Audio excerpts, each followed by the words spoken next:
Hello my brew people, and welcome to another episode of Next Level Homebrew. I'm Nick McCoy, and today we get to talk about my absolute favorite topic, equipment. Of the group, I'm definitely the gearhead. I love being out here in the garage, tinkering with some little part, putting a new piece on the stand. Anything that comes to equipment, I just love it. I can't get enough of it. I'm so excited every time I'm out here messing with something. So today I'm going to take you through every single little piece, everything from ingredient storage, measuring and milling, mashing, boiling, storage, fermentation, and serving. We're going to talk about every single little part.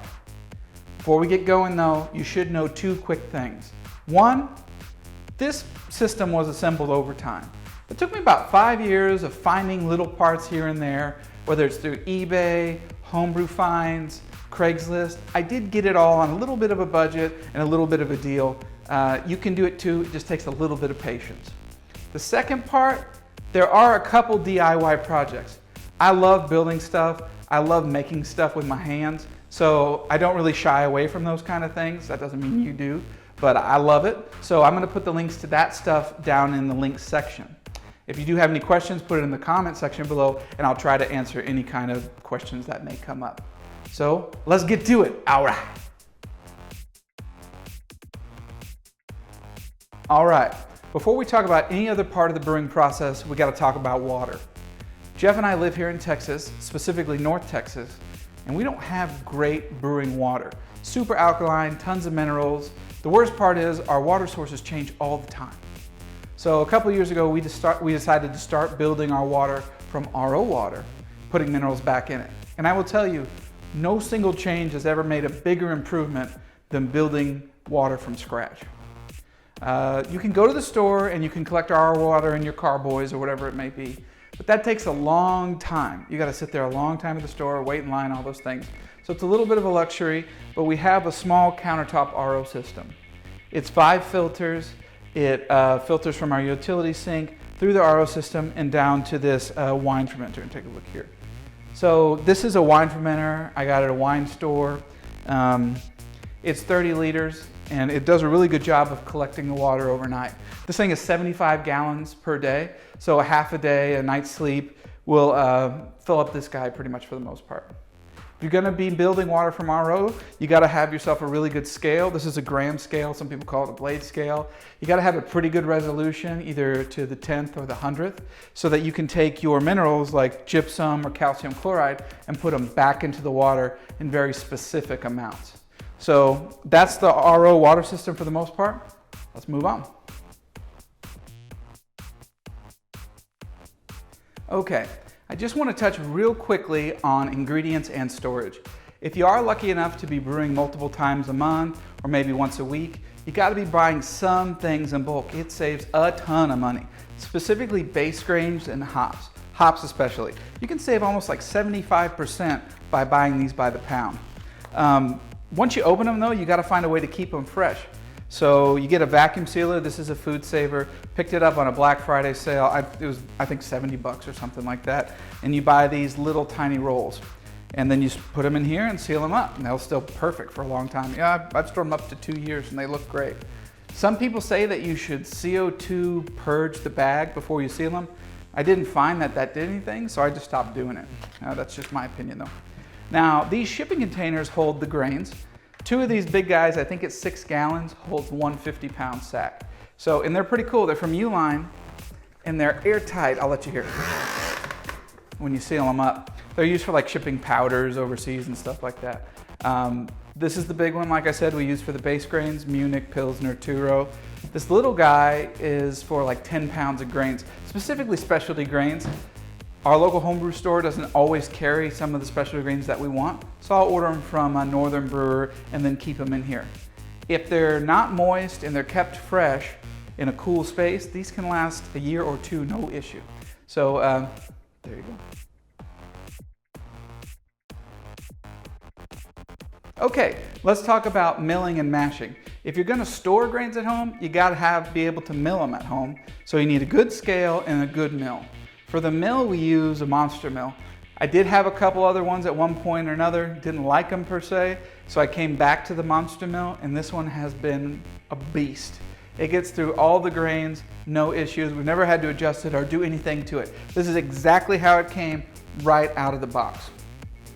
If you're gonna have a good mill, you gotta be able to motorize it. So I got this tip off Homebrew forums, and that's Harbor Freight sells a paint stirring drill. Super high torque, which really gets through the grains easily, and it has the ability to set the speed so that you're getting the same speed every time you mill. That is crucial to your lautering and your efficiency down the line. Now for mashing, well, before I talk about mashing, Jeff and I can make as little a batch as 3 gallons of beer and as big a batch as 35 gallons of beer. So you gotta have a bunch of different mash tuns to keep your efficiency right. So we got a 5 and 10 gallon igloo cooler for 3 and 5 gallon batches. And then we got a 20 gallon Blichmann boil kettle that has the false bottom in it.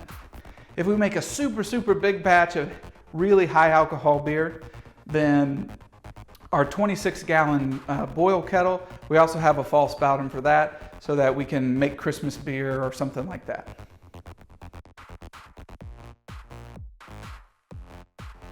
All right guys, now let's talk about the brew stand. This is our big setup. Okay, this is a 20 gallon mash tun from Blichmann. This is a 26 gallon liquor tank from More Beer, and a 40 gallon brew pot with Whirlpool arm from Colorado Brew Systems. This stand was built based on a Zymergy article. It's made of strut. I did it all myself. There's no welds or anything like that. It's all just screwed together. I built it like 5 years ago, and it's been awesome. The burner is one of those 16 tip jet burners you can get online, and it has a natural gas quick connect on it. And that burner has no issues getting through 40 gallons of beer. Trust me, it boils it hard. The pump is a Little Giants pump. I had a chugger pump for a while. I think the volume of boiling liquid that we're using just couldn't quite keep up. No knock on those guys. They sent me additional heads and all these things, but I finally gave in and finally got the big chemical pump. Now let's look at the rinse tube. Okay, now let's talk about the basic elements of any rim system. You have the PID controller, you have the heating element, there's this heating element enclosure, you have a sensor, your mash tun, and your pump, obviously. So how this thing works is, water comes out of the mash tun through the pump, and then there's the bottom of the rinse tube. It passes over the heating element and then by the sensor, and then back to the top of the mash tun. The PID controller reads the sensor and turns the heating element on and off as needed. It's pretty basic, but it works really good at maintaining mash temperature. Let's hook it all up real quick. So this system is tri-clamp, which is nice. So I put this guy in here. And this is a low watt heating element, so it won't scorch any wort. And I've never had an issue with it ever scorching anything that I ever brewed. Close that guy up. You take your hose out from the mash tun and you put it to the bottom of the tube.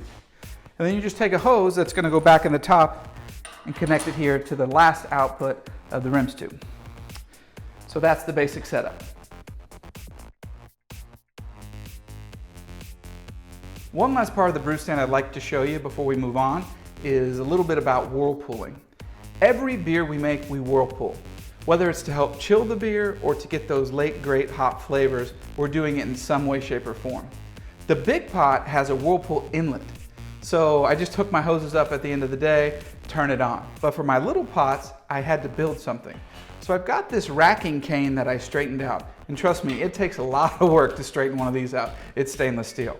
But eventually I got it, I straightened this out, and this guy will go into our big brew pot. So I'll show you. I'll turn it on. It's quite a bit of flow.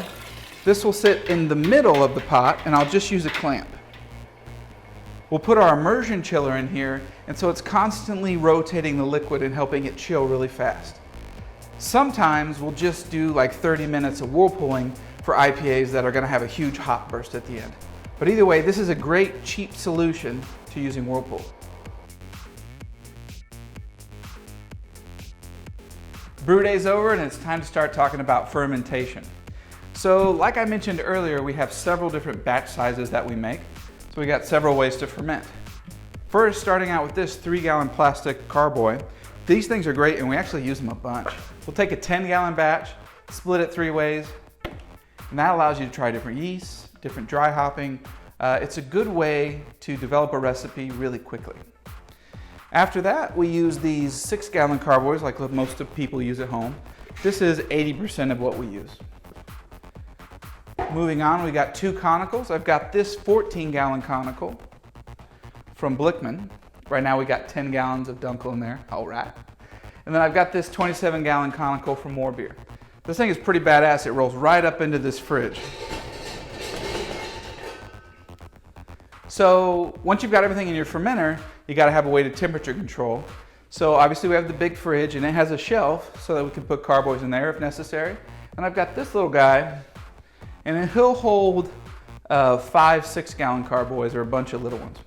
Right now we've got 15 gallons of light lager, split 3 different ways to try 3 different yeasts to see how it is. Eat your heart out brewlosophy. Before we move on, let's talk quickly about yeast and oxygen. For oxygen, we use this pure oxygen tank. We have the regulator on here. I'll usually set it to 1 liter per minute. It's got this stone on a wand. It's awesome. You can put this inside the conical or inside the carboys. It works great. As far as yeast starters go, the truth of the matter is, I hate making yeast starters. I just don't like doing it. So a lot of times I opt to double pitch or even triple pitch if that's the case. The way my work goes and the way Jeff works goes, sometimes we don't plan out things as far in advance as maybe we should in order to make a yeast starter. A couple times we always make them, obviously, for lagers, super, super high gravity beers. But I'd say for the majority of things we make, we just double pitch.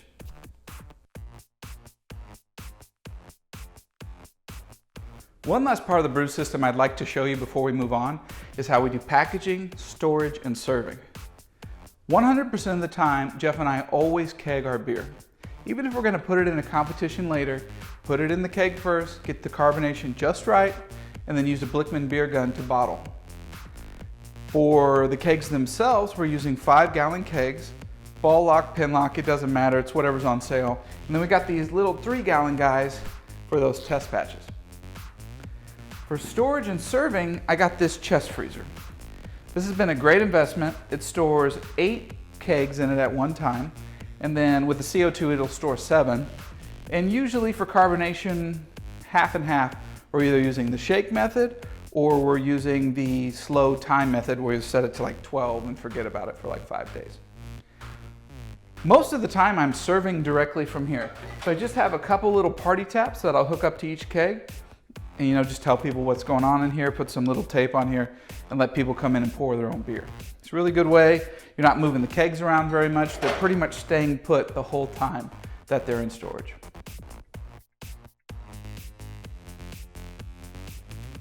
All right, I hope you enjoyed this in-depth look at our brew system.